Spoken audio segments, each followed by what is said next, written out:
Yakuza as a series isn't particularly well known for post-game content. It really wasn't until the last few games that we started getting substantial content to play after the story, namely Lost Judgment's Kaito files and then Infinite Wealth's Big Swell DLC. Not to say that you don't get anything for beating the game, you always get a New Game Plus mode to play through the story with your leveled up characters, Or at least you used to. Many of the games have climax battles, a difficult gauntlet of challenges that you can put yourself through, and if you complete them, you can unlock special, unique items to use in your New Game Plus runs, or some other equivalent system like the bouncer missions or just the gauntlet. And then there's the Premium Adventure Mode. This is just a sandbox that you can load into using a completed save data, although some of the games allow you to start with a fresh character that just allows you to run around the city and do sub-stories and play mini-games, and just generally chill out without having to worry about doing any of the main story objectives. And that's pretty much all of the post-game offerings that most of the games in the series offer, which might sound like quite a few things, but it really isn't. Sometimes this can leave you wondering, what if there was more to do after you finish a story in the Yakuza games? Well, in Yakuza 3, there is. I present to you the House of Extras, Yakuza 3's hub for strange and unique post-game content. The name's a little misleading because the House of Extras is not a house, or a building of any kind for that matter, it's instead a fortune teller with her crystal ball. She only spawns in Premium Adventure Mode, and you have to be using save clear data to get her to spawn, so basically you have to be in the game to find her. She can be found in two locations. First of all is in the West Park / Kamurocho Hills construction site in Kamurocho, and secondly is in the second story of the public market back in Ryukyu. There are 4 game modes to be played in the House of Extras. They are Battle for Survival, Survival Tag, All-Star Tournament, and All-Star Tag Tournament. The All-Star Tournament allows you to refight bosses from the main story, which doesn't sound too crazy, but this is a feature that's strangely absent from most other Yakuza games and the Judgment games. And sure, you fight bosses in the climax battles and the other systems like that all the time, except usually there you either have to fight a bunch of bosses at once to get to the fight you want to replay, and you'll usually have a time limit or some other parameter imposed on you to make it more challenging. Instead, All-Star Tournament plays like any other Coliseum tournament in Yakuza 3. You fight 3 random opponents taken from a list of 7, and all the bosses on that list of 7 are bosses from the main story. This isn't as good or as convenient as just a normal boss fight replay mode would be, but it's definitely more convenient than having to go through the climax battles and fight through all of the bosses in one of the climax battles to get to the fight you want to replay. Worst case scenario, you can just quit and reload the tournament to fight whatever specific boss you want to fight. As for the actual boss fights themselves, they're very similar to the way their fights were in the main story, but there are 3 big differences. First of all, there is no feel the heat mechanic when you get the boss's health down to a certain point. Secondly, you're fighting in the Coliseum instead of the different, arenas you're fighting in the actual main game, which the smaller space can make the fights more challenging. And thirdly, the OST has just been replaced with the generic Coliseum tournament music, which, I think is a big downgrade because I think Yakuza 3 has some of the better boss themes in the series, and just to have them gone like that, it's a little bit disappointing. As for the 7 opponents you can fight, they are Rikiya, Majima, Tamashiro, Lao Ka Long, Joji Kazuma, Mine, and then the odd one out is Go Hamazaki. For those of you who haven't played Yakuza 3, all of those people have boss fights in the actual main story except for Go Hamazaki, as in his section of the story where he would be the boss you'd fight, you pretty much get sidelined by the aforementioned Lao Ka Long, who you fight instead. From this point forward, he pretty much all but disappears from the plot until the very last scene before the credits roll where he shows up suddenly again. So this is just what makes it a little weird that he's fightable among all of these other bosses from the main story, and it's weirder still that he has a fully fleshed out and fully original boss moveset that never gets used in the actual game. Which is even crazier because of the fact that I personally think his moveset is very well designed. Now I'm not trying to say that he's one of the best fights in the whole series, because it's not quite that good, but for a mid-game villain who you never even fight, his moveset is very well fleshed out. He's got several different combos, he's got block breakers, he's got unblockable attacks, he's got a drop kick to close the distance between you and him, he's got pretty much everything. Not to mention again that this moveset and all of his animations associated with the moveset are completely original and unique to him. Hamazaki having this much effort put into his moveset has led some in the community to come to the conclusion that he was meant to have a boss fight in the actual main story of Yakuza 3, but it ended up getting cut at some point during the game's development. That, or maybe the opposite happened, where they wanted to put him into the game, but by the time they got around to making his moveset and all that, it was too late in development where they couldn't find a place to squeeze him into the story where it would make sense. Either way, it's great that they got this content into the game in some way, shape, or form, although it is a shame that when Hamazaki returns in Yakuza 4, he doesn't use this moveset anymore. But, to that game's benefit, he only fights in like one room in the entire game, so it makes sense why they didn't spend the time on something that's so small, when Yakuza 4 has so much new stuff they'd have to be working on anyways, that would, honestly, the time would be better spent on that stuff instead. But yeah, if there's a specific boss you want to refight in Yakuza 3, see if they're in the list here, because that way you don't have to waste time going through the whole gauntlet of bosses and the climax battles. This is good if you just want to get in, fight a boss, get out, then be on with your day. I highly recommend checking it out. I think it's really fun, and I really wish they had more stuff like this in the future games to let you just replay whatever boss you want. Up next is the All-Star Tag Tournament, and this is pretty much the same as the All-Star Tournament, except now you're fighting alongside Majima in a series of 3 2v2 encounters instead of 3 1v1s. There's also a much greater variety of enemies to fight as opposed to the normal All-Star Tournament, which there's some more bosses from the game, but there are also a lot of Kiryu's allies and trainers from the main story in the roster as well. The main exception from the enemy roster is of course Majima, but that's only because in this game mode, he's always fighting in your team. I personally don't like All-Star Tag Tournament anywhere near much as the normal All-Star Tournament because the fights here are really cool on paper, but in execution, they're usually either so easy that they're boring or they're just infuriatingly difficult. Majima's movesets were clearly not made for fighting any of the late game enemies in the game really, so many of the fights here can just have him stun locked and it's basically just a 2v1 with you and the enemies. Don't even get me started on the trainers fight between Kamaki and Yonashiro and then you and Majima, because that one is basically impossible. It is so bad. Majima's default style in the tag team tournament is his unarmed style from the very beginning of Yakuza 3. And using the tag team commands, which are mapped to the D-pad on controller, but I'm not sure quite what they are on mouse and keyboard, but you can change his style to either offensive, defensive, free, or special. By setting his style to special, Majima will actually pull out his signature dagger and will start using that instead, which I think is a really cool detail. While it's a cool novelty mode, All-Star Tag Tournament is my personal least favorite of the 4 modes offered in the House of Extras. Up next is the Survival Tag minigame, which I'm going to keep this one as brief as possible because this is actually a really fun Halloween special I'm considering doing, because it basically turns Yakuza 3 into a horror game. Granted, it's no Silent Hill or anything, I'm not trying to say it's that scary, but this is the closest the Yakuza series has ever gotten to being a full-on horror game, outside of a couple oddball sub-stories here and there.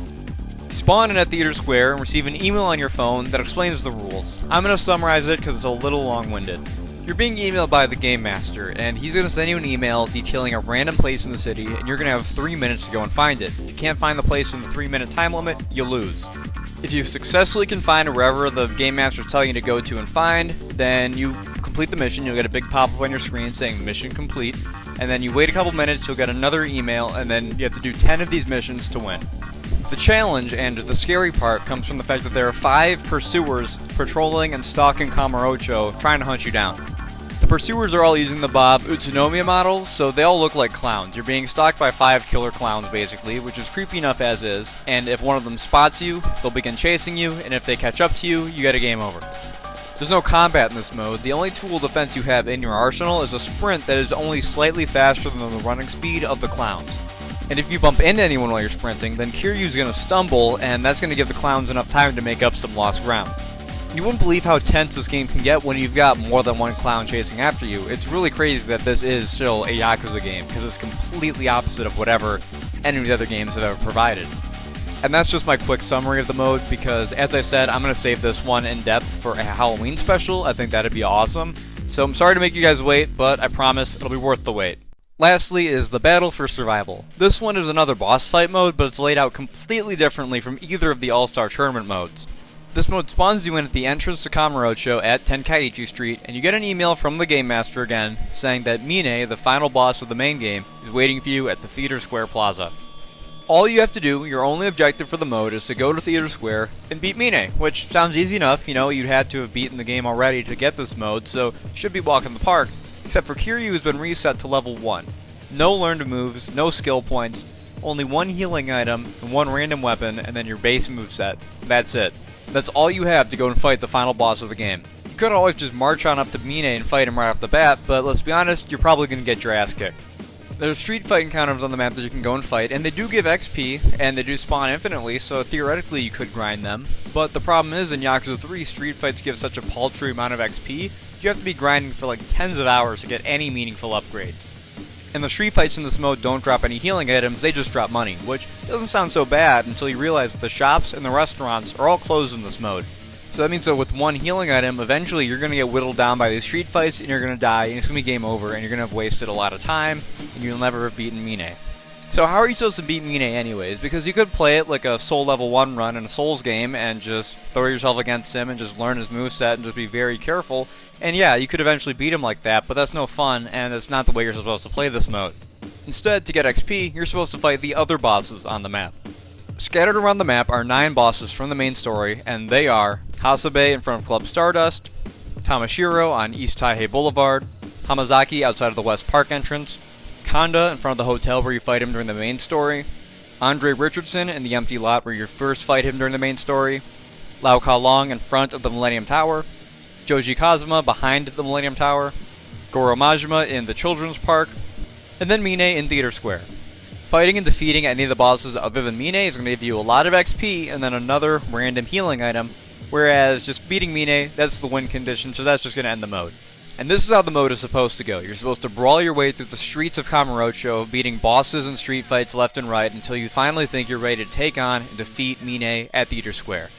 I think this mode is an absolute blast. It can be very difficult, but I personally find it's a very fair challenge. Obviously, there's the fact that the healing items are very limited, so you can't just go blow for blow with bosses like you can in most of the Yakuza main stories, because every hit against you here counts way more. This isn't like the main game where you've got your pockets just stuffed with convenience store sushi that you can just eat whenever your health gets below half. Here you've got to be much more mindful of that. There's also the fact that you're not going to have anywhere near enough XP to max everything out. You're not even going to be able to max anything out, I don't think. And there's no Kamaki on the map to teach you moves like the Tiger Drop and the Parry. XP is worth its weight in gold in this mode, and you really have to think about where you want to put your level up points because the street fights aren't going to be giving you any really, so you're basically just playing with the XP that the bosses are giving you. That's pretty much your limit. After beating all the bosses but Mine, I had enough skill points to get all but one of my skill trees up to level 6, and the last one remained at level 5, and that's out of 10 levels for those who haven't played Yakuza 3. That was a pretty well-rounded build, but I didn't have enough XP to go and get those really powerful skills that lay at the end of each skill tree. You could also just put all of your skill points into one skill tree, but then you'd be severely lacking in other areas, and so you'd have to hope that you're just good enough at the game where those other weaknesses aren't going to drag you down too much. This game mode has a lot more room for strategy and planning than the main series usually ever has, except for maybe Infinite Wealth and Like a Dragon, because those are RPG games, those have more strategy involved, but not strategy like this. This feels like a whole different genre altogether. I think the closest genre I can compare it to would be a roguelite, which I know it's not quite the same because the bosses aren't random in this one, but that's just the closest thing I can compare it to. That's just what I love so much about Battle for Survival, is that it just scratches a completely different itch than the rest of the series does.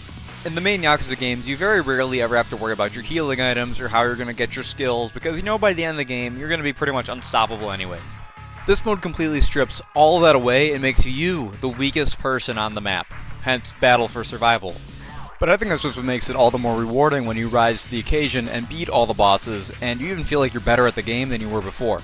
You also start to see the actual boss fights differently because you have to approach them in a completely different way. It gives you a deeper appreciation for the game as a whole. At least it did for me. And it's also cool to see Hamazaki again, and this is an environment that you fight him in that is much more similar probably to where you would have actually fought him had he made it into the final story of the game.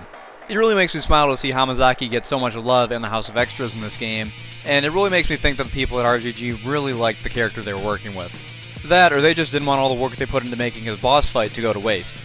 I think this is part of the reason why he came back again in Yakuza 4 and got a redemption arc, which honestly I think he's the only minor villain in the entire series to return from game to game, except for maybe Sawashiro in Like a Dragon and then coming back in Infinite Wealth. And when Hamazaki came back in Yakuza 4, it was clear that he was a very deeply changed man, which, honestly, I think is a super underrated character, all in all, and I wish we would have gotten to see more of him, but the fact he came back at all is still astounding, because this just isn't a series that did that until very recently. I think it's more unfortunate that he only appears in 3 of the least played Yakuza games, at least I would assume they'd be the 3 least played, Yakuza 3, 4, and then the original Ishin, because he was recast in the Ishin remake. But maybe RGG Studios will bring him back in Like a Dragon 9, Infinite Death. The House of Extras is a wonderful inclusion to Yakuza 3, and it's very unfortunate that most players will skip out on it. It makes me even more sad that we never got anything else like this in any of the future games. This was it, and again, Yakuza 3 is probably the most skipped over game in the series to begin with. I can only imagine if they did a survival tag through the sprawling streets of Ijincho, or a Battle for Survival and Yakuza 0's version of Kamurocho, fighting through that game's repertoire of bosses. Or something completely new that RGG could have come up with and thrown in here to experiment with. Sadly, Yakuza 3 was the only game to ever get a House of Extras, and honestly, if they did something like this nowadays, Sega would probably end up charging extra money for it. But I think we should just appreciate the fact that we got something this cool at all, because they could have very easily just not done this at all, and most people wouldn't have batted an eye. So if you want to play Yakuza but you're a little bored with the same old, check out the House of Extras. It's a great place to kill a couple hours. If you enjoyed the video, please feel free to leave a like and subscribe. I'm finally done with my college semester, so I'm going to try and go back to weekly uploads over the course of the summer, so stay tuned. There's going to be a lot more Tactics Zombies content coming right at you. As always, peace out and God bless. I'll catch you guys later. Yeah, cause I got it like that. Flow so smooth like I got it on tap. Yeah, and I'ma say it be a good night while I'm on my Yingling, while I'm drinking Bud Light. Can you get it when you miss me?